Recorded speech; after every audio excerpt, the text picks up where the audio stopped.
봄바람이 살랑거리는 오후, 은숙은 꽃집 앞에 놓인 철제 물뿌리개로 수국을 가만히 적셨습니다. 서울 외곽의 조용한 골목, 그녀의 작은 꽃집 꽃마당은 지금 막 피어나는 철쭉과 라일락의 달콤한 향기로 가득했죠. 늘 그랬듯 평온한 일상이었지만 오늘따라 은숙의 마음은 잔잔한 물결처럼 일렁이고 있었습니다. 어머니, 오늘 저녁에 중요한 사람 데리고 갈게요. 아침에 받은 딸 수진의 전화가 계속 귓가에 맴돌았죠.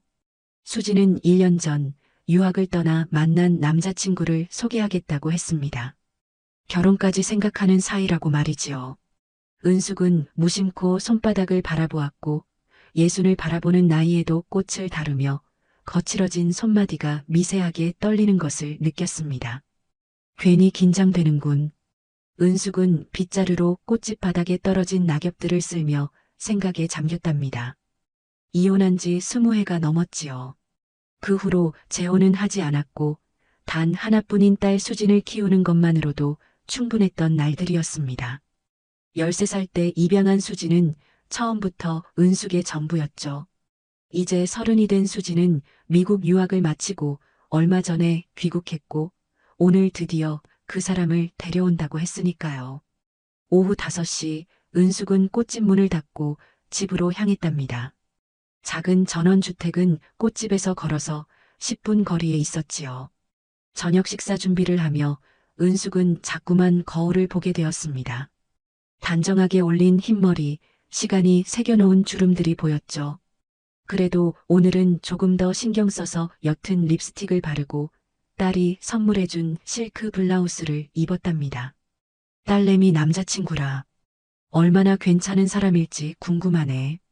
은숙은 정성스레 찌개를 끓이고 수진이 좋아하는 간장게장도 준비했습니다. 가끔은 집에서 음식 냄새가 솔솔 나던 어린 시절이 그립다고 했던 수진의 말이 떠올랐죠. 은숙은 언제나처럼 딸을 위해 최선을 다했습니다. 그것이 모성이었으니까요. 저녁 7시 초인종 소리가 울렸습니다. 은숙은 심호흡을 한번 하고 문을 열었지요. 수진이 환하게 웃으며 들어섰고 그 뒤로 키가 훤칠한 청년이 따라 들어왔습니다. 단정하게 올린 머리, 깔끔한 셔츠에 정장 차림이었지요. 첫인상은 나쁘지 않았습니다. 어머니, 이쪽이 제가 말씀드렸던 민준 씨예요. 민준 씨, 이쪽이 제 어머니이십니다. 은숙은 미소를 지으며 손을 내밀었지만 그 순간 청년과 눈이 마주쳤고 갑자기 온몸이 얼어붙는 듯한 느낌이 들었습니다. 익숙한 눈빛, 낯설지 않은 이목구비. 다른 사람은 모를 수도 있겠지만 은숙에게는 너무나 분명했지요. 안녕하세요, 어머니. 최민준이라고 합니다. 수진이한테 많이 들었습니다. 청년이 공손하게 인사하며 고개를 숙였습니다. 은숙은 가까스로 미소를 지으며 청년의 손을 잡았지만 마음속에서는 거대한 파도가 일고 있었지요. 그 눈빛, 그 손버릇, 그 말투. 모든 것이 30년 전 실종된 아들 도윤을 떠올리게 했습니다. 어서 와요. 식사 준비해 놨으니 들어와서 앉으세요. 은숙의 목소리가 미세하게 떨렸지만 다행히 수지는 알아채지 못한 듯 했습니다. 셋은 거실로 들어와 식탁에 앉았고 은숙은 애써 평정을 유지하며 음식을 나르기 시작했죠. 하지만 머릿속에서는 오래전 기억들이 소용돌이치고 있었습니다. 도윤이는 은숙의 첫 결혼에서 낳은 아들이었지요. 7살 때 가족여행 중 강릉 해변에서 실종되어 끝내 돌아오지 못했습니다. 은숙은 아들을 찾기 위해 모든 것을 다했지만 결국 아무런 소식도 듣지 못했죠. 그 후 슬픔과 자책감 속에서 첫 남편과 이혼했고 홀로 살아오며 딸 수진을 입양했고 새로운 삶을 시작했던 겁니다. 어머니, 괜찮으세요? 얼굴이 좀 창백해 보여요. 수진의 말에 은숙은 정신을 차렸습니다. 민주는 은숙을 바라보며 걱정스러운 눈빛을 보냈는데 그 표정마저 도윤이와 너무 닮아 있었지요. 괜찮아, 그냥 좀 피곤한가 봐. 자, 많이 먹어요. 은숙은 떨리는 손으로 밥을 뜨며 민준을 살폈습니다. 나이는 30 중반쯤 될까요? 도윤이가 살아있다면 지금 37. 딱 그 나이였죠. 우연일까요? 아니면 운명일까요? 은숙의 가슴속에서 묻어두었던 모성이 다시 파도처럼 밀려오기 시작했습니다. 식사 자리는 표면적으로 평온했습니다. 수진이 유학생활의 이야기를 들려주고 민주는 때때로 맞장구를 치며 웃었죠. 하지만 은숙의 귀에는 그 모든 대화가 멀리서 들려오는 것만 같았습니다. 시선은 자꾸만 민준의 얼굴로 향했고 마음속에서는 계속해서 의문이 피어올랐습니다. 민준 씨는 어떤 일을 하시나요? 은숙이 떨리는 목소리로 물었습니다. 민준은 수진을 바라보며 미소 지었지요. 건축 설계를 합니다. 미국에서 건축 석사를 마치고 최근에 한국으로 돌아왔어요. 수진이와는 그곳에서 만났죠. 어머니, 민준 씨가 얼마나 재능 있는지 몰라요. 그 유명한 하늘빛 전망대 프로젝트 공모전에서 대상을 받았다니까요. 수진이 자랑스럽게 말했습니다. 민주는 쑥스러운 듯 웃으며 고개를 숙였고 그 순간 은숙의 눈에 익숙한 습관이 들어왔죠. 웃을 때 살짝 고개를 숙이고 오른손으로 이마를 만지는 모습. 도윤이도 늘 그랬습니다. 가족은 어떻게 되시나요? 은숙의 심장이 빠르게 뛰었습니다. 민준의 표정이 살짝 굳었지요. 저는 입양되었습니다. 제 양부모님은 모두 돌아가셨고 친부모님에 대해서는 알지 못해요. 식탁 위로 침묵이 내려앉았습니다. 은숙은 손끝이 떨리는 것을 느꼈고 그것을 감추기 위해 식탁 아래로 손을 내렸습니다. 죄송해요. 민감한 질문을 했네요. 아니에요, 어머니. 괜찮습니다. 민준이 따뜻하게 웃으며 대답했죠. 사실 이상하게도 어머니를 뵙는 순간 왠지 낯설지 않은 느낌이 들었어요. 전에 어디서 만난 적이 있는 것 같기도 하고 은숙의 심장이 멎는 듯 했습니다. 무언가 말하려 했지만 목이 메어 단어 하나 나오지 않았죠. 그렇게 말하면 어머니가 더 부담스러워 하실 거예요. 수진이 민준의 팔을 가볍게 툭 치며 웃었습니다. 어머니, 저희가 좀 진지하게 생각하고 있어서. 그래서 오늘 인사드리러 온 거예요. 어머니의 허락이 있으시면 결혼을 준비하고 싶어요. 은숙은 억지로 미소를 지었지만 마음속은 소용돌이치고 있었습니다. 결혼? 그리고 만약 민준이 정말 도윤이라면. 아니, 그럴 리 없어. 그저 닮은 것뿐이라고 자신에게 말했지만 마음 한구석에서는 희미한 희망이 피어나고 있었죠. 갑작스럽네. 수진아, 만난 지 얼마나 됐다고? 1년이 넘었어요, 어머니. 충분히 서로를 알아가는 시간이 있었어요. 수진이 진지하게 대답했습니다. 어머니의 축복이 꼭 필요해요. 그래. 너희가 서로 사랑한다면야. 은숙은 떨리는 목소리로 말했지만 눈빛은 복잡했죠. 천천히 생각해보자. 결혼은 인생의 큰 결정이니까. 네, 어머니. 저희도 서두르지 않을게요. 어머니께서 민준 씨를 좀 더 알아가시는 시간도 필요하실 테니까요. 수진이 이해심 있게 대답했습니다. 식사를 마친 후 은숙은 주방에서 설거지를 하고 있었습니다. 거실에서는 수진과 민준이 작은 목소리로 대화를 나누고 있었지요. 은숙은 물 흐르는 소리에 섞인 웃음소리를 들으며 문득 과거를 떠올렸습니다. 강릉 해변 맑고 푸른 하늘, 그리고 파도 소리. 도윤이가 노란 모래성을 쌓고 있었죠. 엄마 봐봐. 내가 만든 성이야. 해맑게 웃던 7살 아들의 얼굴이 눈앞에 아른거렸습니다. 그날 오후 몇 분 눈을 뗀 사이에 도윤이는 사라졌죠. 경찰, 해경, 자원봉사자들이 모두 나섰지만 아무런 흔적도 찾지 못했습니다.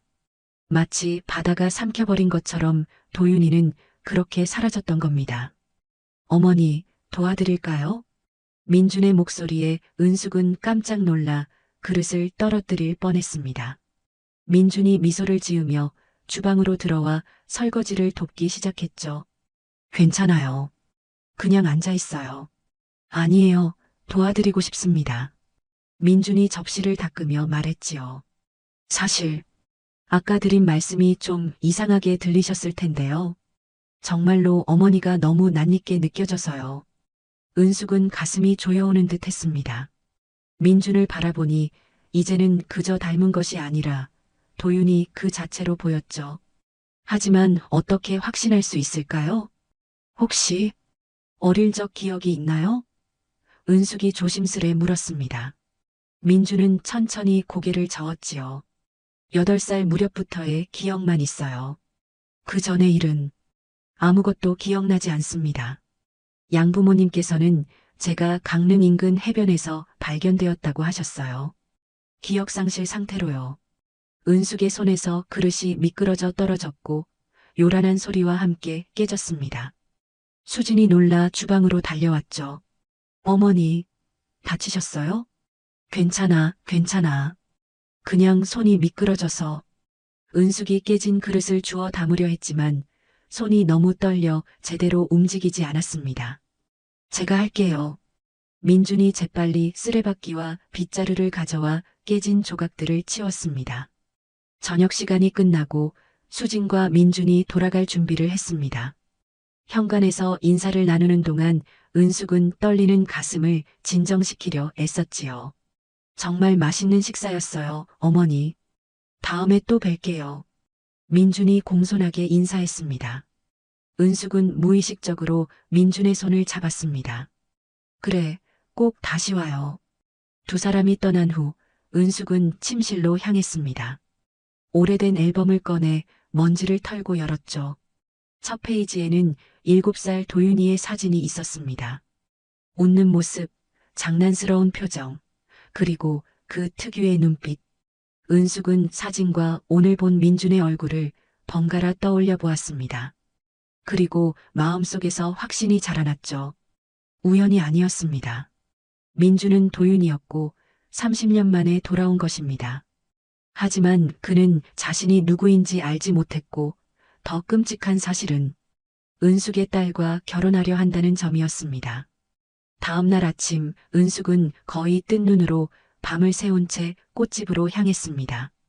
평소라면 꽃들의 향기와 색깔이 그녀를 기쁘게 했겠지만 오늘만큼은 그 아름다움도 마음에 와닿지 않았죠. 은숙의 머릿속은 오직 한 가지 생각뿐이었습니다. 진실을 확인하는 일. 꽃집 문을 열고 들어서자 단골 손님인 박 여사가 기다리고 있었습니다. 은숙 씨, 안색이 안 좋네요. 무슨 일 있어요? 박 여사가 걱정스레 물었지요. 은숙은 억지로 미소를 지으며 고개를 저었습니다. 아니에요. 그냥 잠을 좀 설쳤을 뿐이죠. 어제 주문하신 꽃 준비해놨어요. 손님이 떠난 후 은숙은 서랍 속에서 오래된 명함 하나를 꺼냈습니다. 김 형사, 도윤이가 실종되었을 때 수사를 맡았던 경찰이었죠. 이제는 퇴직했을 테지만 그래도 도움을 청할 수 있는 유일한 사람이었습니다. 떨리는 손으로 전화를 걸었고 몇 번의 신호음 끝에 익숙한 목소리가 들려왔습니다. 여보세요? 김 형사님, 황은숙입니다. 기억하세요? 30년 전 강릉에서 아들을 잃었던. 잠시 침묵이 흘렀고 이어서 놀란 목소리가 들려왔습니다. 황은숙 씨? 물론 기억하죠. 무슨 일이십니까? 만나서 이야기 좀 나눌 수 있을까요? 중요한 일이 있어서요. 약속을 잡고 전화를 끄는 은숙은 꽃집 문을 닫았습니다. 오늘은 일찍 문을 닫아야 했죠. 오후 2시 은숙은 도심의 조용한 카페에서 김 형사를 만났습니다. 60이 넘은 나이에도 여전히 날카로운 눈빛을 가진 그는 은숙을 보자마자 알아보았습니다. 은숙 씨, 반갑습니다. 30년이 넘었는데도 알아보겠더군요. 김 형사가 손을 내밀었지요. 은숙은 감사하다는 듯 고개를 숙였습니다. 찾아와 주셔서 고맙습니다. 아직도 그 사건을 기억하고 계시니 도윤이 사건은 평생 잊을 수 없을 겁니다.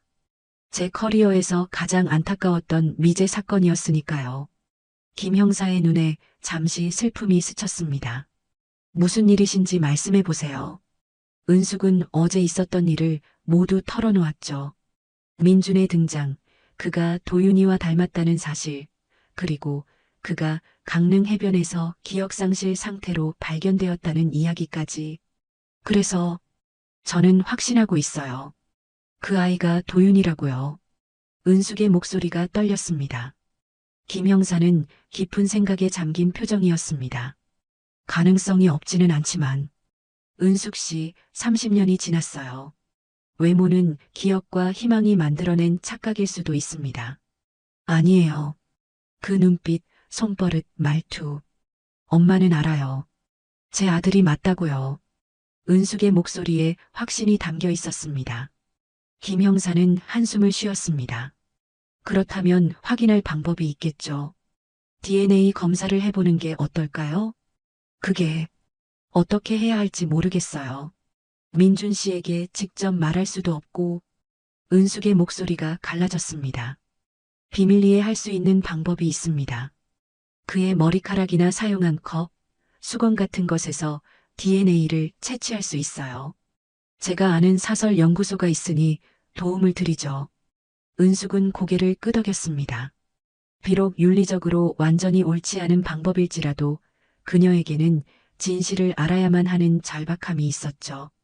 그런데 은숙 씨, 한 가지 더 생각해 보셨나요? 김 형사가 조심스레 물었습니다. 만약 그가 정말 도윤이라면 수진 씨와의 관계는 어떻게 될지. 은숙의 얼굴이 창백해졌습니다. 그녀가 가장 두려워하던 질문이었지요. 그건 그때 가서 생각할게요. 지금은 진실이 중요해요.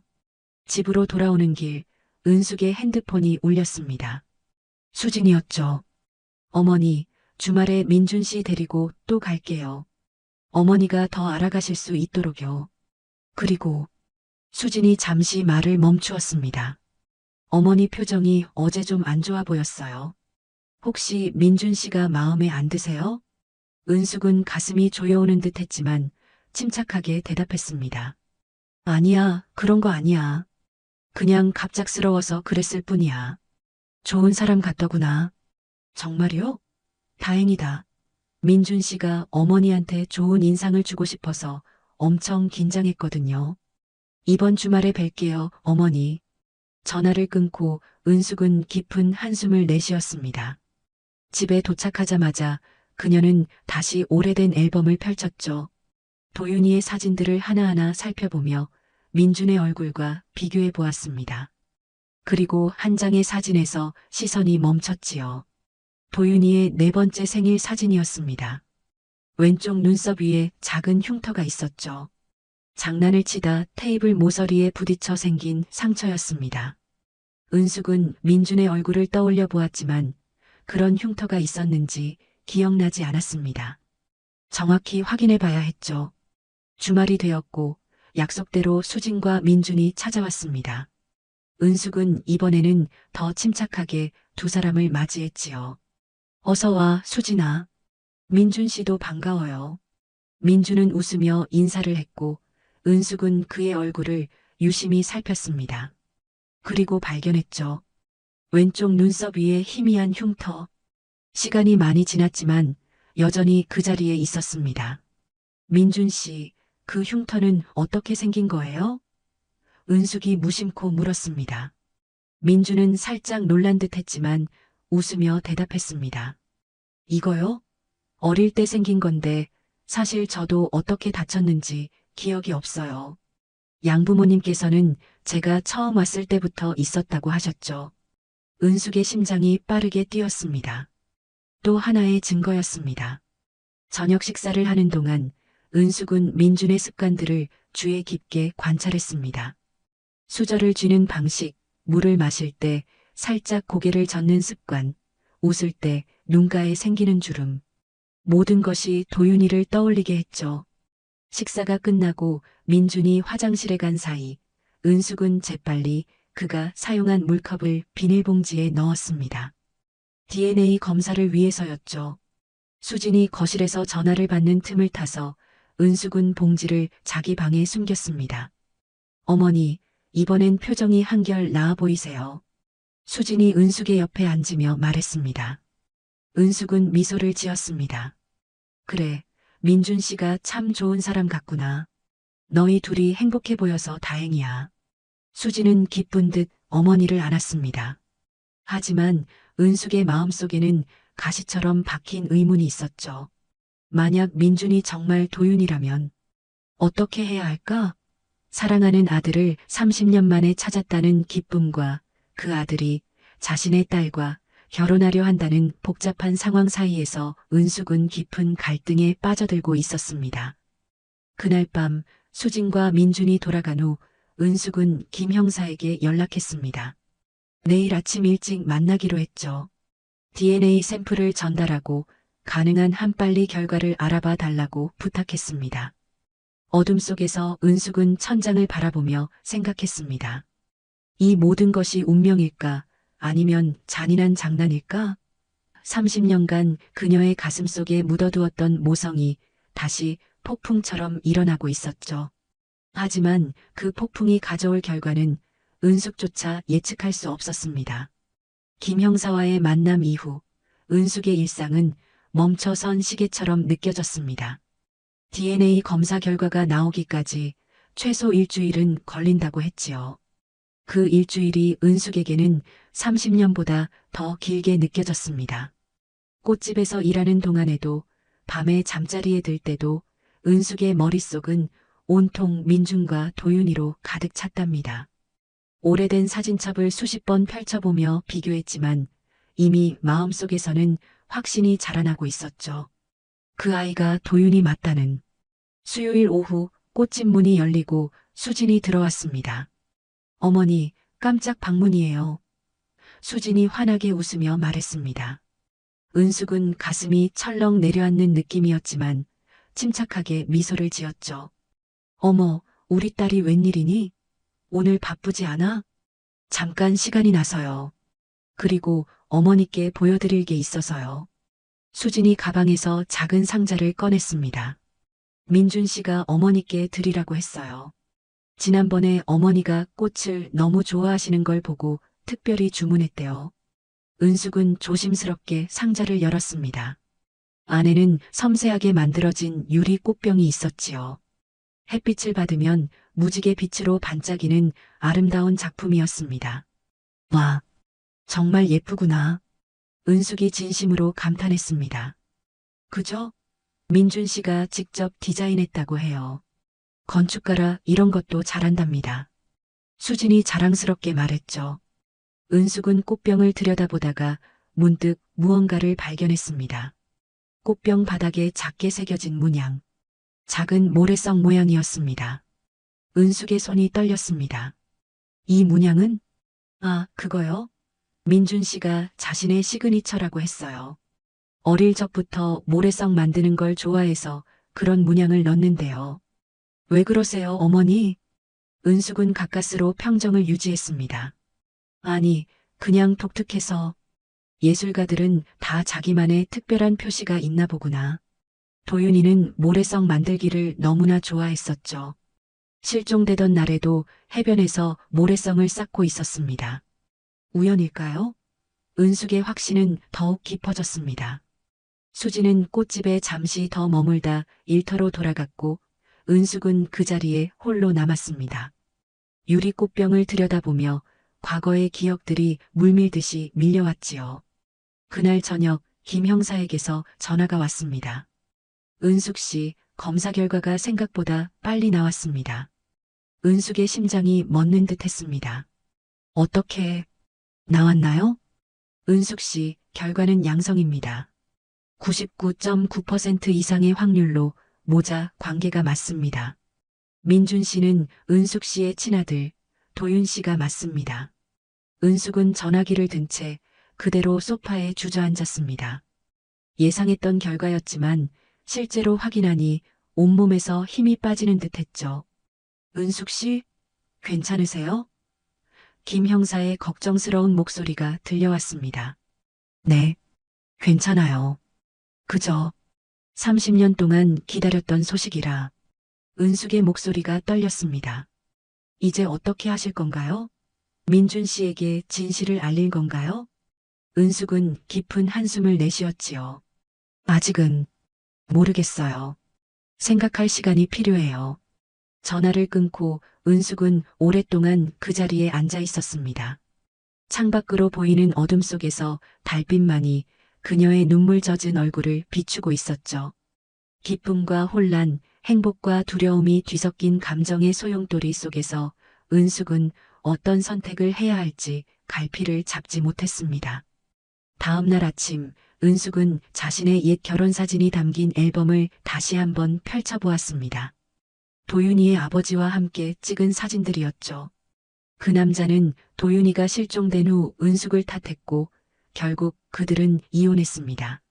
마지막으로 연락한 지는 20년도 더 지났고 지금은 어디에 살고 있는지조차 알 수 없었지요. 그 사람에게도 알려야 할까?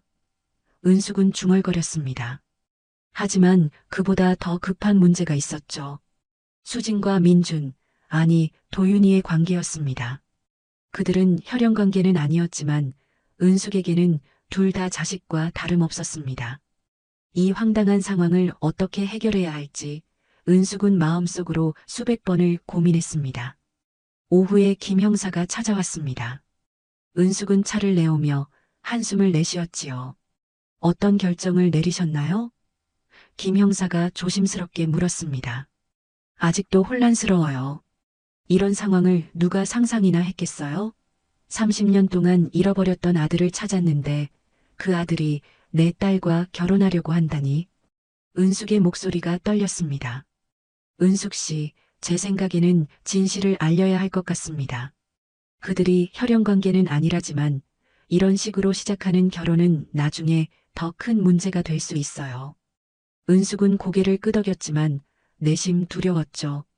그런데 어떻게 말해야 할지 모르겠어요. 내가 내 아들이야라고 하면 그 아이는 어떤 충격을 받을까요? 그리고 수진이는 천천히 접근하는 게 좋겠죠. 우선 민준 씨에게 먼저 이야기를 해보는 건 어떨까요?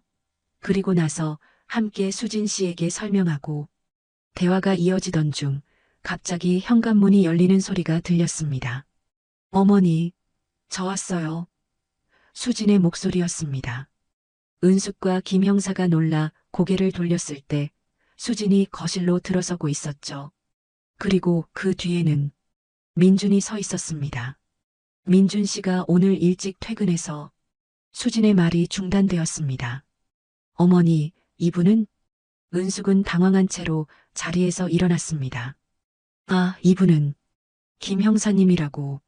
옛날 친구야. 김 형사가 가볍게 고개를 숙이며 인사했습니다. 안녕하세요. 저는 은숙 씨의 오랜 지인입니다. 수지는 의아한 표정이었지만 예의 바르게 인사를 했습니다. 민준 역시 공손하게 인사했지만 그의 눈빛에는 묘한 의문이 비쳤죠. 불편한 침묵이 흘렀습니다. 은숙은 머릿속이 하얘졌지요.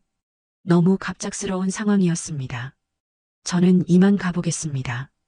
김 형사가 상황을 파악하고 자리에서 일어났습니다.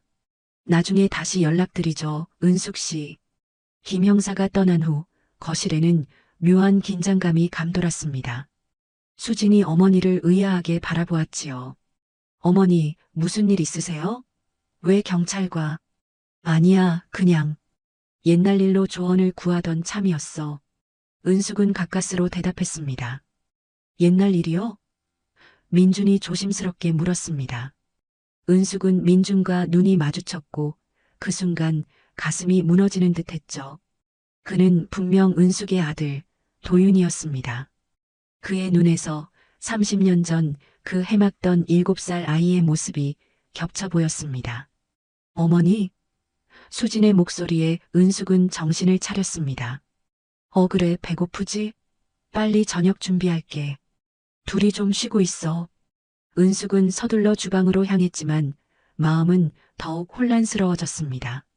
언제, 어떻게 이 진실을 말해야 할지, 그리고 그 진실이 세 사람의 삶을 어떻게 뒤흔들지 생각하기조차 두려웠습니다.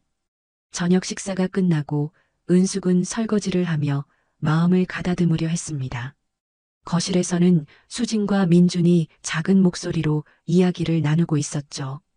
은숙은 물소리에 섞여 들려오는 그들의 웃음소리를 들으며 깊은 한숨을 내쉬었습니다. 어떻게 해야 하나? 지금 이대로 진실을 말해야 할까? 아니면 조금 더 기다려야 할까? 그때 민준이 주방으로 들어왔습니다. 어머니, 제가 도와드릴게요. 아, 괜찮아요. 거의 다 했으니까. 그래도 마무리는 제가 할게요. 민주는 부드럽게 웃으며 수건을 집어들었습니다. 그가 그릇을 닦기 시작하는 모습에서 다시 한번 도윤이의 모습이 보였습니다. 민준 씨, 은숙이 망설이다 입을 열었습니다. 혹시 어릴 적 기억에 대해 더 말해줄 수 있을까요? 민주는 그릇을 닦는 손을 멈추고 고개를 들었지요. 갑자기 왜 그러세요? 그냥 궁금해서요. 은숙이 떨리는 목소리로 대답했습니다. 민주는 잠시 생각에 잠겼다가 이야기를 시작했습니다. 제가 기억하는 가장 오래된 일은 양부모님 집에 처음 왔을 때예요. 그전엔 병원에 있었다고 하더군요. 제가 해변에서 발견되었을 때 기억을 잃은 상태였대요. 아무도 저를 찾지 않아서 결국 입양되었고요. 은숙의 가슴이 조여왔습니다. 그들은 찾았어요. 밤낮으로 지치도록 찾았지만 결국 찾지 못했던 것뿐이었죠. 가끔 꿈에서 바다가 보여요. 민준이 계속해서 말했습니다. 모래성을 쌓고 있는 꿈이죠. 누군가 제 이름을 부르는 것 같은데 잘 들리지 않아요. 그게 정말 기억인지 그냥 꿈인지 모르겠습니다. 은숙의 눈에 눈물이 고였지만 필사적으로 감추려 했습니다. 또, 아니, 민준 씨는 행복했나요? 양부모님과 함께. 네, 좋은 분들이셨어요. 비록 지금은 안 계시지만요. 민준이 쓸쓸한 미소를 지었습니다. 어머니, 왜 저에 대해 이렇게 궁금해하세요? 혹시 제가 마음에 들지 않으신가요? 수진이와의 결혼에 대해서. 아니에요. 은숙이 급히 대답했습니다. 그런 건 아니에요. 그냥 민준 씨가 좋은 사람 같아서 더 알고 싶었을 뿐이에요. 민준은 안도한 듯 웃었지요. 다행이네요. 사실 전 어머니가 좋아하실지 걱정했거든요. 어머니의 허락이 수진이에게는 정말 중요하니까요. 은숙은 아무 말도 할 수 없었습니다. 그저 미소를 지으며 고개를 끄덕일 뿐이었죠.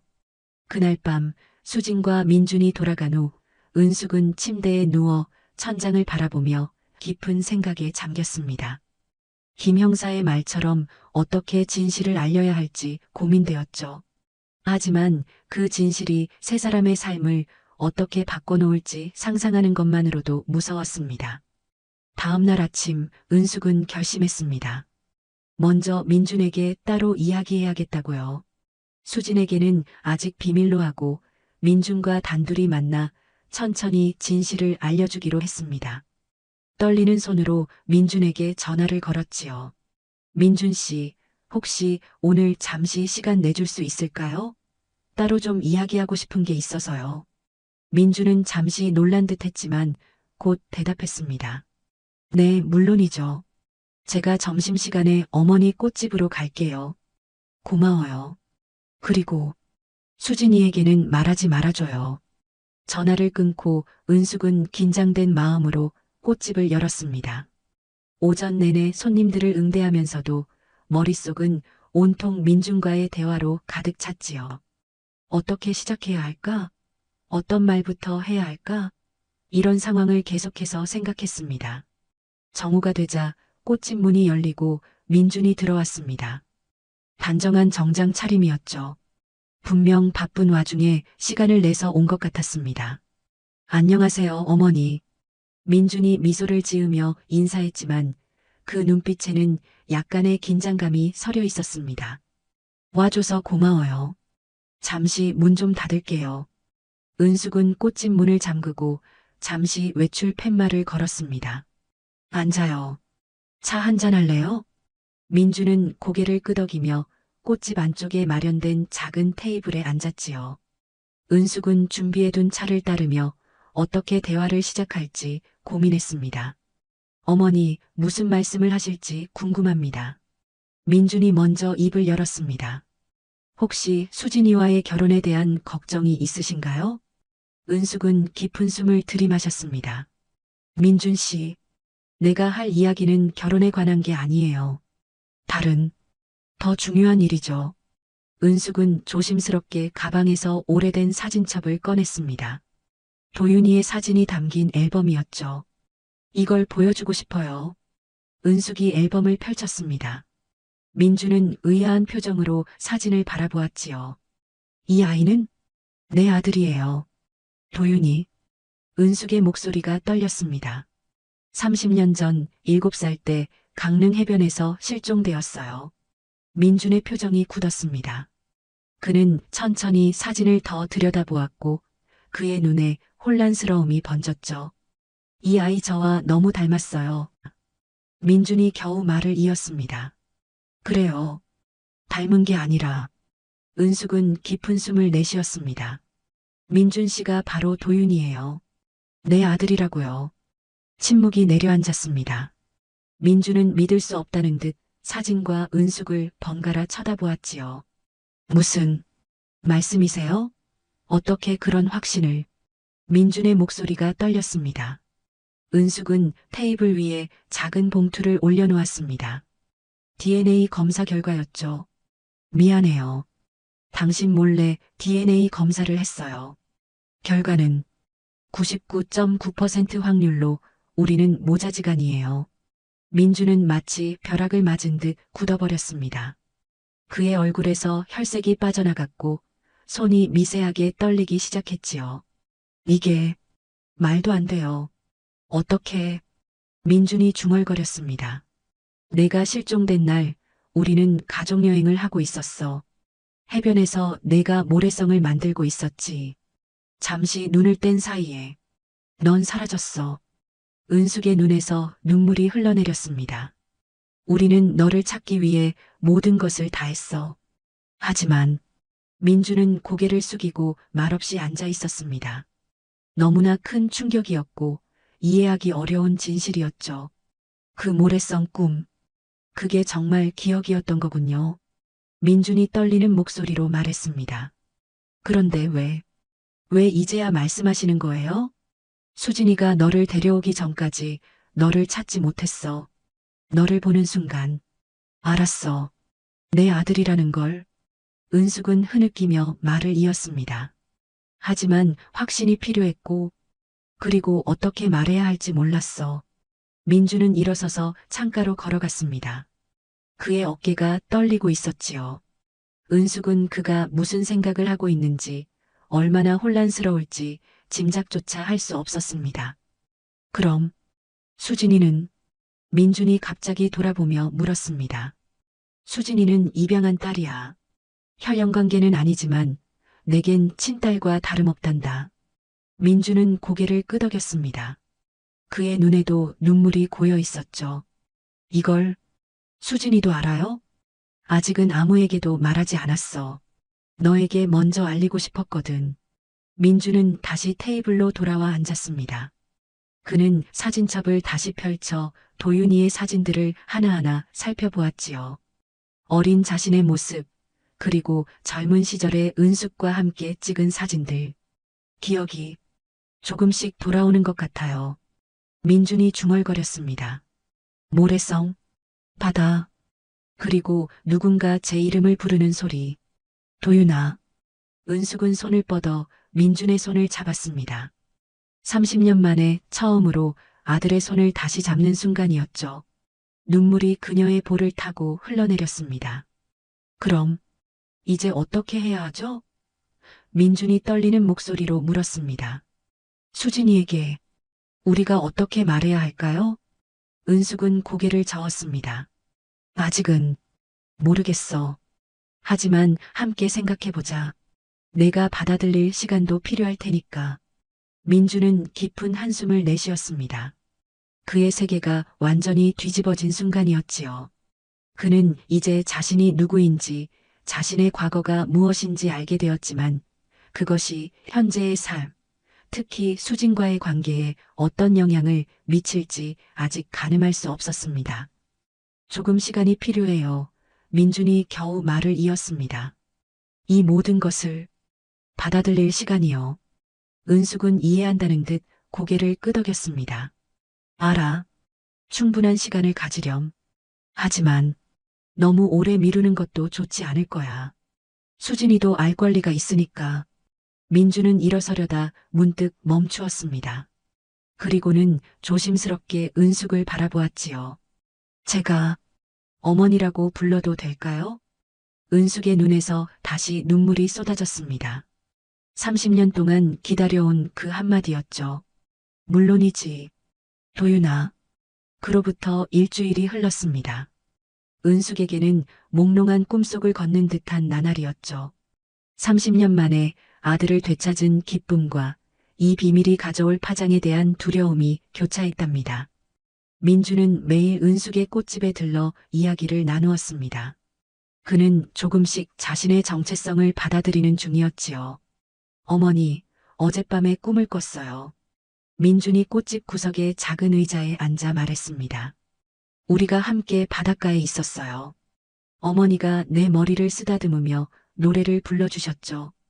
은숙은 미소를 지었습니다. 그건 꿈이 아니라 기억이야. 넌 잠들기 전에 항상 자장가를 불러달라고 했지. 특히 여행 갔을 때는 더 그랬어. 민준의 눈에 깊은 감정이 어렸지요. 조금씩 기억이 돌아오는 것 같아요. 단편적인 장면들, 소리들. 하지만 여전히 많은 부분이 비어 있어요. 은숙은 시계를 바라보았습니다. 수진이에게는 어떻게 말할지 생각해봤니? 민준의 표정이 복잡해졌지요. 아니요. 어떻게 말해야 할지. 너무 오래 미루지 말거라.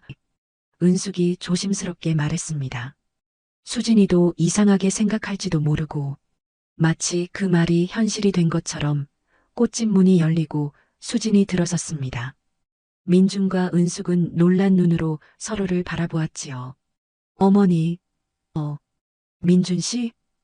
수진의 얼굴에 의아한 표정이 스쳤습니다. 여기서 만날 줄은 몰랐네요. 민준이 당황한 듯 자리에서 일어났고 은숙은 억지로 미소를 지었습니다. 민준 씨가 꽃이 필요하다고 해서 들렀대. 그래요? 무슨 꽃? 수진이 호기심 어린 눈으로 물었습니다. 그게 민준이 말을 더듬었죠. 결혼식 준비로 상담하러 왔어. 은숙이 재빨리 끼어들었습니다. 무슨 꽃으로 장식할지 논의 중이었지. 수진의 얼굴이 환해졌지요. 정말요? 그럼 저도 같이 보면 좋을 것 같은데요. 민준과 은숙은 다시 한번 눈빛을 교환했습니다. 이대로 계속 숨길 수는 없다는 것을 둘 다 느꼈지요. 수진아, 은숙이 조심스럽게 말을 꺼냈습니다.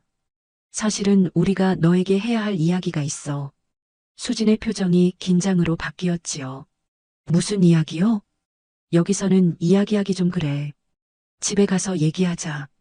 은숙이 결심한 듯 말했습니다. 꽃집을 닫고 셋은 함께 은숙의 집으로 향했습니다. 차 안에서는 무거운 침묵만이 흘렀죠. 수지는 계속해서 불안한 눈빛으로 민준과 은숙을 번갈아 바라보았습니다. 집에 도착하자 은숙은 거실 소파에 그들이 앉도록 했습니다. 그리고 조심스럽게 오래된 앨범을 꺼냈지요. 수진아, 내가 지금부터 할 이야기는 너에게도 민준 씨에게도 굉장히 중요한 일이야. 은숙의 목소리가 떨렸습니다. 어머니, 무슨 일이에요? 저 정말 무서워지려고 해요. 수진이 불안하게 물었지요. 은숙은 깊은 숨을 내쉬고 앨범을 펼쳤습니다. 이 사진 속의 아이는 내 아들, 도윤이야. 너를 입양하기 전 첫 결혼해서 낳은 아들이지. 30년 전 강릉 해변에서 실종되었어. 수지는 놀란 듯 사진을 바라보았습니다. 처음 들어요. 어머니가 아들이 있었다는 얘기. 너무 아픈 기억이라 말하지 않았던 거야. 은숙의 눈에 눈물이 고였습니다. 하지만 이제는 말해야 할 때가 온 것 같아. 수지는 사진을 유심히 보다가 갑자기 표정이 굳었습니다. 그리고 천천히 고개를 들어 민준을 바라보았지요. 이 아이가 민준 씨랑 닮았네요. 침묵이 내려앉았습니다. 민준은 고개를 숙이고 있었고 은숙은 떨리는 손으로 DNA 검사 결과를 담은 봉투를 꺼냈죠. 수진아, 민준 씨는 도윤이야. 내 아들이라고 은숙이 마침내 말했습니다. 수지는 그 자리에서 얼어붙은 듯 했습니다. 그녀의 얼굴에서 혈색이 빠져나갔고 입술이 파르르 떨렸지요. 무슨 농담이에요? 수진의 목소리가 갈라졌습니다. 사실이야. 민준이 조용히 말했습니다. 나도 일주일 전에 알게 되었어. 내가 5살 때 강릉 해변에서 발견되었다는 사실, 그리고 그 전에 기억이 없다는 것. 그게 모두 연결되었어. 수지는 충격에 휩싸인 채 자리에서 벌떡 일어났습니다. 이건 말도 안 돼요. 어떻게 DNA 검사 결과야. 은숙이 봉투를 내밀었지만 수지는 뒤로 물러섰습니다. 이런 식으로 왜 지금까지 숨기셨어요? 수진의 목소리가 높아졌습니다. 둘이서 비밀리에 만나고 제게는 아무 말도 않고 수진아, 우리도 어떻게 말해야 할지 몰랐어. 은숙이 다가가려 했지만 수진은 한 발짝 더 물러섰습니다. 그럼 우리는 민준 씨와 나는 수진의 눈에 공포가 스쳤습니다. 너희는 혈연 관계가 아니야. 은숙이 황급히 말했습니다. 내가 입양됐다는 건 알고 있잖아. 수지는 잠시 안도하는 듯 했지만 곧 다시 혼란스러운 표정이 되었지요. 그래도 민준 씨가 어머니의 아들이라면 그건 복잡한 상황이지. 민준이 조심스럽게 수진에게 다가섰습니다. 나도 아직 모든 걸 이해하려고 노력 중이야. 하지만 우리의 감정이 변한 건 아니잖아. 수진은 갑자기 울음을 터뜨렸습니다. 어떻게 변하지 않을 수 있어요? 당신은 내 오빠가 됐는데. 법적으로는 그렇지 않아. 민준이 수진의 손을 잡으려 했지만 수진은 손을 뿌리쳤습니다. 그런 게 중요한가요? 받아들일 수 없어요. 수진은 그대로 현관으로 달려갔고 문을 세게 닫고 나가버렸습니다. 민준이 뒤따라 나가려 했지만 은숙이 그의 팔을 잡았지요. 지금은 혼자 있게 해주는 게 좋을 것 같아. 너무 큰 충격이었을 테니까. 민준은 절망적인 표정으로 문을 바라보았습니다. 제가 쫓아가 볼게요. 아니, 도윤아. 은숙이 단호하게 말했습니다. 지금은 그 아이에게 시간을 줘야 해. 민준은 어머니의 말에 순응했지만 그의 눈에는 깊은 고통이 비쳤습니다. 수진을 사랑하는 마음과 갑자기 찾은 가족 사이에서 그도 역시 깊은 혼란에 빠져 있었죠. 어쩌면 좋죠? 민준이 소파에 무너지듯 앉으며 중얼거렸습니다. 저와 수진이의 관계는 이제 어떻게 되는 거죠? 은숙은 아들 옆에 앉았습니다. 모르겠어, 도윤아. 법적으로는 문제가 없지만 감정적으로는 복잡할 거야. 30년 만에 어머니를 찾았는데 이런 식으로 만나다니. 민준의 눈에 눈물이 고였습니다. 이게 운명의 장난인가요? 아니면 축복인가요? 은숙은 아들의 손을 꼭 잡았지요. 우리가 다시 만난 건 분명 축복이야. 하지만 어떤 축복에는 시련이 따르는 법이지. 밤이 깊어갔지만 수진에게서는 아무런 연락도 없었습니다. 은숙은 여러 번 전화를 걸었지만 받지 않았지요. 민준 역시 마찬가지였습니다. 걱정되네요. 민준이 창밖을 내다보며 말했습니다. 내일 아침에 내가 찾아가 볼게. 은숙이 결심한 듯 말했습니다. 오늘 밤은 그 아이도 생각할 시간이 필요할 거야. 다음 날 아침 은숙은 수진의 아파트를 찾았습니다.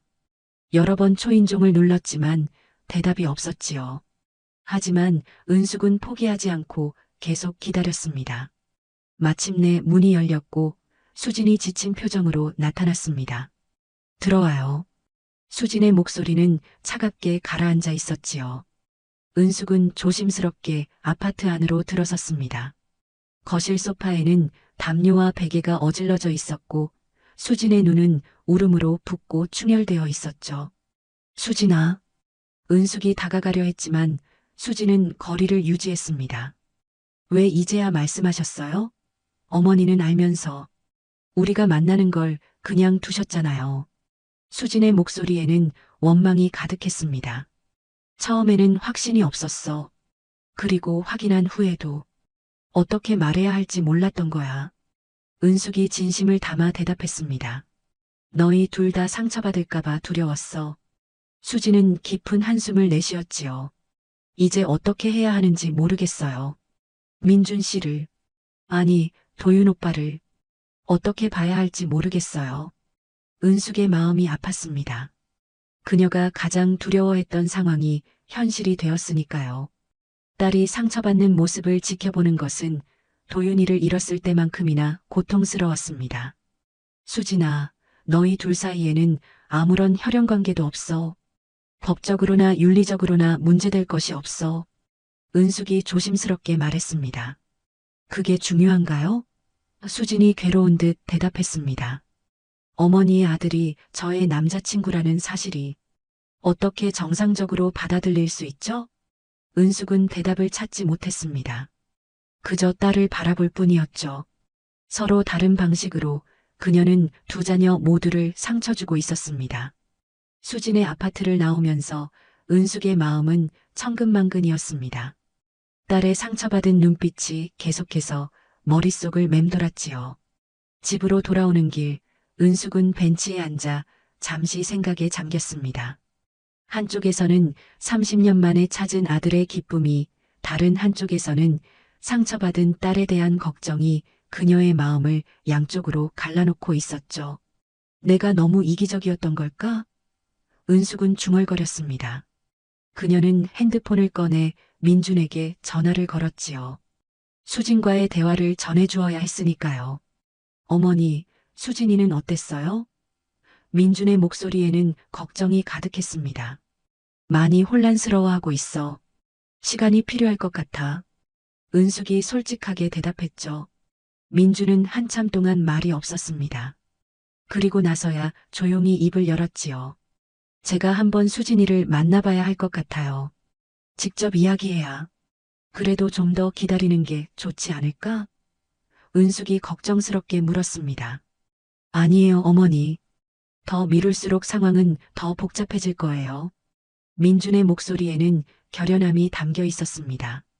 저와 수진이 사이의 일이니 저희가 해결해야 해요. 은숙은 한숨을 내쉬었지만 아들의 결심을 막을 수는 없었지요. 그래, 도윤아. 하지만 조심해. 수진이는 지금 많이 상처받은 상태야. 전화를 끊고 은숙은 집으로 향했습니다. 그날 밤 그녀는 다시 한번 오래된 앨범을 펼쳐보았지요. 어린 도윤이의 사진들, 그리고 그 옆에는 수진이가 처음 집에 왔을 때의 사진이 나란히 있었습니다. 어쩌면 좋지. 은숙은 사진을 매만지며 중얼거렸습니다. 그 시각 민주는 수진의 아파트 앞에 서 있었습니다. 여러 번 문을 두드리고 나서야 수진이 문을 열었지요. 그녀의 눈은 여전히 붉어 있었습니다. 왜 왔어요? 수진의 목소리는 차갑게 가라앉아 있었지만 그 아래 숨겨진 떨림을 민주는 느낄 수 있었습니다. 이야기해야 할 것 같아서. 민준이 조심스럽게 말했습니다. 들어가도 될까? 수진은 잠시 망설이다가 문을 열어주었습니다. 둘은 거실 소파에 마주 앉았지만 평소보다 훨씬 멀리 떨어져 있었지요. 수진아, 민준이 먼저 말을 꺼냈습니다. 이 상황이 얼마나 이상하고 충격적인지 나도 알아. 나 역시 일주일 전에 알게 되었을 때 믿을 수 없었어. 수진은 고개를 들어 민준을 바라보았습니다. 당신은 이제 내 오빠예요. 어머니의 아들이고. 법적으로는 그렇지 않아. 민준이 조심스럽게 대답했습니다. 내가 어머니의 생물학적 아들인 것은 사실이지만 우리 사이에는 어떤 혈연 관계도 없어. 그게 중요한가요? 수진이 답답하다는 듯 물었습니다. 이건 너무 이상해요. 어떻게 받아들여야 할지 모르겠어요. 민주는 깊은 숨을 내쉬었지요. 나도 처음에는 그랬어. 하지만 생각해봐. 우리가 만나고 사랑하게 된 건 이 사실을 알기 전이었어. 그때의 감정이 거짓이었던 건 아니잖아. 수지는 고개를 저었습니다. 하지만 이제 알게 된 이상 예전처럼 될 수 없어요. 당신을 볼 때마다 어머니의 아들이라는 생각이 들 거예요. 그럼 시간이 필요하다면 기다릴게. 민준의 목소리는 진심이 담겨 있었습니다. 하지만 내 마음은 변하지 않아. 너를 향한 내 감정은 진짜야, 수진아. 수진의 눈에 눈물이 고였습니다. 저도 민준 씨를 사랑해요. 하지만 이 상황이. 민준은 조심스럽게 수진에게 다가가 그녀의 손을 잡았습니다. 처음에 수진은 손을 빼려 했지만 이내 포기했습니다. 우리에게 찾아온 이 상황이 얼마나 기이한지 알아. 민준이 부드럽게 말했습니다. 하지만 동시에 이것도 일종의 운명 아닐까? 30년 전에 실종된 나와 어머니가 다시 만날 수 있었던 건 내가 있었기 때문이야. 수지는 고개를 들어 민준의 눈을 바라보았습니다. 그의 눈에는 진심 어린 감정이 담겨 있었지요. 정말 괜찮을까요? 사람들은 어떻게 생각할지. 수진의 목소리가 떨렸습니다. 중요한 건 우리의 마음이야. 그리고 어머니도 우리를 이해하실 거야. 민준이 확신에 찬 목소리로 말했습니다. 그날 밤 민준은 은숙에게 전화를 걸었습니다. 수진과의 대화 내용을 전해주었죠. 수진이가 조금 마음을 열었어요. 민준이 말했습니다. 아직 많은 혼란이 있지만 함께 천천히 해결해 나가기로 했어요. 은숙은 안도의 한숨을 내쉬었지요. 다행이구나. 너희 둘 다 많이 고민했을 텐데. 어머니, 민준의 목소리가 진지해졌습니다. 이것도 일종의 운명이라고 생각해요. 어머니를 다시 만날 수 있었던 건 수진이 때문이었으니까요. 은숙은 잠시 생각에 잠겼다가 고개를 끄덕였습니다. 그런지도 모르겠구나. 30년 동안 찾지 못했던 아들을 내 딸이 데려왔으니. 다음 날 은숙은 꽃집에서 일하고 있을 때 수진이 찾아왔습니다. 어제보다는 한결 편안해 보이는 표정이었지요. 어머니, 수진이 조심스럽게 다가왔습니다. 어제 민준 씨와 이야기를 나눴어요.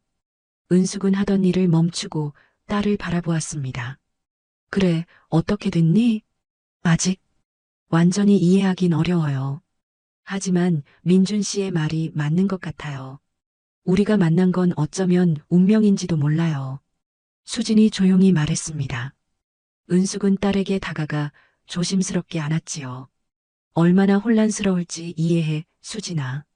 너에게 이런 상처를 주게 되어 정말 미안해.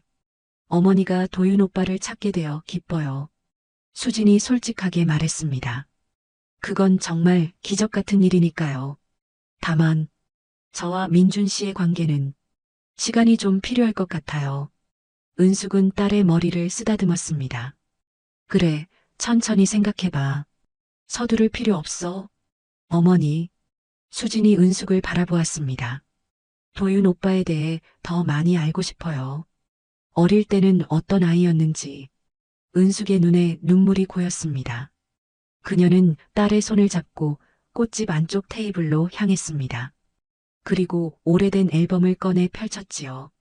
도윤이는 정말 활발한 아이였어. 은숙이 사진을 가리키며 말했습니다. 항상 웃고 장난치는 걸 좋아했지. 특히 모래성 만들기를 정말 좋아해서 바닷가에 가면 하루 종일 모래만 가지고 놀았어. 수지는 사진 속 어린 도윤이를 보며 미소 지었습니다. 민준 씨가 건축가가 된 것도 어쩌면 그 때문인지도 모르겠네요. 그런지도 모르지. 은숙도 미소 지으며 말했습니다. 어린 시절의 기억은 잊혀져도 무의식 속에 남아있는 법이니까. 그날 저녁 은숙은 민준과 수진을 함께 집으로 초대했습니다. 조금은 어색했지만 셋은 함께 식사를 하고 이야기를 나누었지요. 처음으로 진짜 가족처럼 모인 시간이었습니다. 예전에 도윤이가 가장 좋아했던 음식이 된장찌개였어. 은숙이 그릇에 찌개를 담으며 말했습니다. 지금도 좋아하니, 도윤아? 민주는 잠시 생각하다가 웃었습니다. 사실 된장찌개는 항상 제가 가장 좋아하는 음식이었어요. 이유는 몰랐지만 항상 특별한 위안을 주는 느낌이었거든요. 수진도 슬며시 미소를 지었습니다. 어머니의 된장찌개는 정말 최고예요. 셋은 처음으로 함께 웃었습니다. 아직 완전히 편안하지는 않았지만 그래도 조금씩 진전이 있었지요. 식사가 끝나고 민준이 은숙에게 조심스럽게 물었습니다. 어머니, 제 아버지는 어떤 분이셨나요? 은숙의 표정이 잠시 어두워졌습니다. 너희 아버지는 좋은 사람이었어. 너를 정말 많이 사랑했었지. 하지만 내가 실종된 후 우리는 서로를 탓하며 점점 멀어졌어. 결국 이혼을 했고 이후로는 연락이 끊겼어. 민주는 고개를 끄덕였습니다. 아버지를 만날 수 있을까요? 찾아볼게, 도윤아. 하지만 20년이 넘었으니 쉽지 않을 거야. 은숙이 솔직하게 대답했습니다. 그날 밤 수진과 민준이 함께 돌아가면서 은숙은 현관문에서 그들을 배웅했습니다. 수진은 조심스럽게 은숙에게 안겼고 민준도 어머니를 꼭 안았지요. 점점 나아질 거예요, 어머니. 민준이 작은 목소리로 말했습니다. 우리 모두에게 시간이 필요한 것뿐이에요. 은숙은 고개를 끄덕이며 미소 지었습니다. 30년의 세월이 지난 후 이제야 그녀의 가족이 다시 하나가 되어가고 있었지요. 비록 예상치 못한 방식으로 그리고 여전히 많은 과제가 남아있지만 그래도 그녀는 희망을 느꼈습니다. 집 안으로 돌아온 은숙은 창가에 서서 달을 바라보았습니다. 같은 달이 강릉 해변에서 도윤이가 실종되던 그날 밤에도 떠 있었죠. 그때는 상상도 할 수 없었지만 이제 그녀의 가족은 다시 온전해질 기회를 얻고 있었습니다. 어쩌면 기적이란 우리가 생각하는 방식으로 오는 게 아닌지도 몰라. 은숙은 창가에 서서 중얼거렸습니다. 그리고 그녀의 눈에서는 감사의 눈물이 흘러내렸지요. 한 달이 지났습니다. 가을바람이 은숙의 꽃집 앞을 스쳐 지나갔죠. 은숙은 매일 아침 꽃에 물을 주며 자신의 삶에 찾아온 변화를 곱씹었습니다. 처음에 혼란과 고통이 조금씩 안정을 찾아가고 있었지요. 꽃집 문이 열리고 수진이 들어왔습니다. 한 달 전보다 한결 편안해 보이는 표정이었답니다. 어머니, 오늘은 일찍 문 닫으세요? 수진이 물었습니다. 은숙은 미소를 지으며 고개를 끄덕였습니다. 오늘은 조금 일찍 마무리하려고 해. 피곤하기도 하고 집에서 좀 쉬고 싶어서. 그럼 제가 도와드릴게요. 수진이 앞치마를 두르며 말했습니다. 함께 꽃들에 물을 주고 바닥을 쓸면서 은숙은 딸을 곁눈질로 살폈습니다. 수진은 예전처럼 웃고 있었지만 그 웃음 속에는 여전히 작은 혼란이 숨어 있는 듯 했죠. 도윤이는 어떻게 지내니? 은숙이 조심스럽게 물었습니다. 수진의 손이 잠시 멈추었다가 다시 움직였지요. 잘 지내요. 요즘은 프로젝트가 많아서 바쁘대요. 너희 둘은 어떻게 지내고 있어? 은숙이 더 조심스럽게 물었습니다. 수진은 한숨을 내쉬었습니다. 솔직히 아직도 혼란스러워요. 처음에는 정말 받아들이기 어려웠지만 생각해보면 우린 혈연 관계가 아니잖아요. 그리고 저는 여전히 도윤 오빠를 사랑해요. 은숙은 딸에게 다가가 그녀의 손을 잡았습니다. 사랑이란 건 때로 우리가 이해할 수 없는 방식으로 찾아오는 법이지. 너희가 서로를 진심으로 사랑한다면 그걸 가로막을 권리는 누구에게도 없어. 수진의 눈에 눈물이 고였습니다. 어머니, 정말 그렇게 생각하세요? 처음에는 나도 혼란스러웠어. 은숙이 솔직하게 말했죠. 하지만 이제 알아. 내 아들을 되찾은 기쁨만큼이나 너의 행복도 내게는 소중하다는 걸. 며칠 후 도윤은 은숙의 꽃집을 찾아왔습니다. 비가 내리는 쌀쌀한 날이었죠. 어머니, 상담 좀 해주세요. 도윤이 웃으며 말했습니다. 은숙은 의아한 표정으로 아들을 바라보았지요. 무슨 상담? 수진이에게 줄 꽃다발이요. 특별한 날을 위한 거예요. 도윤의 눈빛이 반짝였습니다. 은숙은 그 의미를 짐작했지만 아무 말도 하지 않고 미소만 지었습니다. 그녀는 도윤과 함께 꽃들을 고르기 시작했죠. 하얀 장미, 분홍 튤립, 그리고 수진이 가장 좋아하는 프리지아. 어머니, 도윤이 진지한 표정으로 말했습니다. 저는 수진이에게 다시 청혼하려고 해요. 물론 정과는 다른 의미로요. 이제는 우리가 누구인지 알고 그 모든 진실을 받아들인 상태에서요. 은숙의 손이 잠시 멈추었다가 다시 움직였지요. 마음의 준비는 다 된 거니? 네. 많은 생각 끝에 우리의 사랑이 특별한 상황 속에서도 변하지 않았다는 걸 확신했어요. 도윤이 대답했습니다. 그날 저녁 은숙의 집 정원은 아름다운 조명과 꽃으로 장식되었습니다. 도윤이 모든 것을 준비했죠. 수지는 무슨 일인지 모른 채 은숙의 초대로 집에 왔답니다. 작은 테이블 위에 촛불이 밝혀져 있었고 그 주위로 은은한 조명 아래 꽃들이 놓여 있었습니다. 그리고 그 중앙에 도윤이 서 있었지요. 이게 다 뭐예요? 수진이 놀란 목소리로 물었답니다. 도윤은 천천히 다가와 수진의 손을 잡았습니다. 수진아, 우리에게 일어난 모든 일은 기적과도 같았어. 그리고 그 모든 기적의 중심에는 내가 있었지. 그는 무릎을 꿇고 반지를 꺼냈습니다. 황수진, 당신은 나와 결혼해 주겠습니까? 이제는 모든 진실을 알고 우리가 누구인지 이해한 상태에서 수진은 눈물을 흘리며 도윤을 바라보았습니다. 잠시 침묵이 흐른 후 그녀는 천천히 고개를 끄덕였지요. 네, 도윤 오빠. 저도 우리의 사랑이 진짜라는 것을 알아요. 도윤은 일어나 수진을 꼭 안았습니다. 은숙은 그들을 바라보며 자신도 모르게 눈물을 흘렸죠.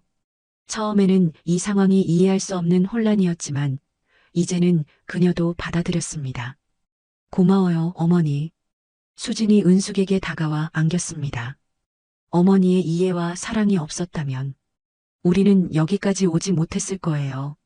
은숙은 딸을 안아주었지요. 사랑한다, 수진아. 너의 행복이 내겐 무엇보다 소중해. 그날 저녁 하늘은 이들을 축복하는 것 마냥 아름다운 별들이 술을 놓고 있었습니다. 마치 새로운 시작을 축복하는 듯 했습니다. 잃어버린 인연은 결국 다시 돌아오는구나. 은숙이 중얼거렸습니다. 사랑이라는 이름으로 그녀의 가족은 상처로 이어졌지만 이제 사랑으로 다시 하나가 되었습니다.